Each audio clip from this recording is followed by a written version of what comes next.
Si quelqu'un veut venir après moi, qu'il se renonce soi-même et qu'il prenne sa croix et me suive. Car quiconque voudra sauver sa vie la perdra, et quiconque perdra sa vie pour l'amour de moi la trouvera. Quand on entend cette phrase, ça peut nous faire peur. On pourrait se dire que non, je veux pas porter une croix. C'est lourd, ça fait mal, et c'est dur. Oui, c'est pas marrant, et pas facile. Et pourtant, on la porte chaque jour, des fois consciemment et d'autres fois inconsciemment. Cette croix symbolise nos souffrances, nos traumas, et aussi notre ego, cette partie de nous qui veut nous définir et qui est portée vers le monde extérieur. Et chaque être humain a ses souffrances, ses propres combats qu'il doit parfois mener seul.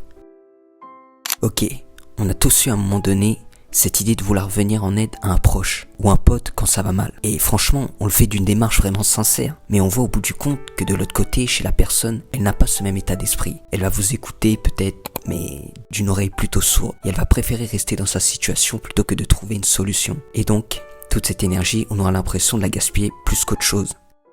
Vouloir aider les autres, même si on peut trouver ça louable, va au contraire plus nous drainer de l'énergie que nous donner vraiment une satisfaction. Tu vas juste oublier toi-même et te freiner dans ta propre évolution, car toi-même tu dois t'aider en priorité. Tu as toi-même tes propres combats, tes démons à gérer, avant de regarder le problème des autres. Donc si tu tiens vraiment à aider, alors aide-toi premièrement. Vois ça comme si tu étais piégé dans un puits profond, avec d'autres personnes, et il semble n'y avoir aucune issue, à part grimper afin de sortir. Mais toi, intelligent que tu es, avec tes 200 IQ, t'as trouvé la solution pour sortir alors que les autres personnes sont restées en bas. Alors ce que tu vas faire, c'est les aider à sortir en les guidant, car tu auras trouvé la solution. Les gens se reposeront alors sur toi et tes capacités. Tu vois, pour te donner une analogie plus simple, dans un shonen, quand arrive le combat final, et que l'ennemi est dans sa forme la plus OP, il a atomisé tous les potes du personnage principal agonisant à terre. Et lui, il voit ses vêtements déchirés par le combat acharné, allant jusqu'à vomir du sang. La tension est à son pic.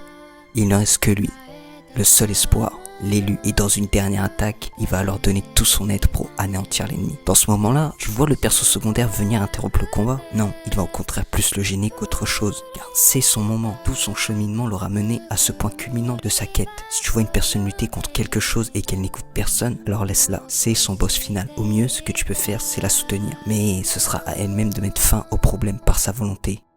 Donc pour moi, c'est ça porter sa croix. Faire face à ces obstacles, seul. Enfin, je dis seul, mais pas vraiment, car on n'est jamais seul.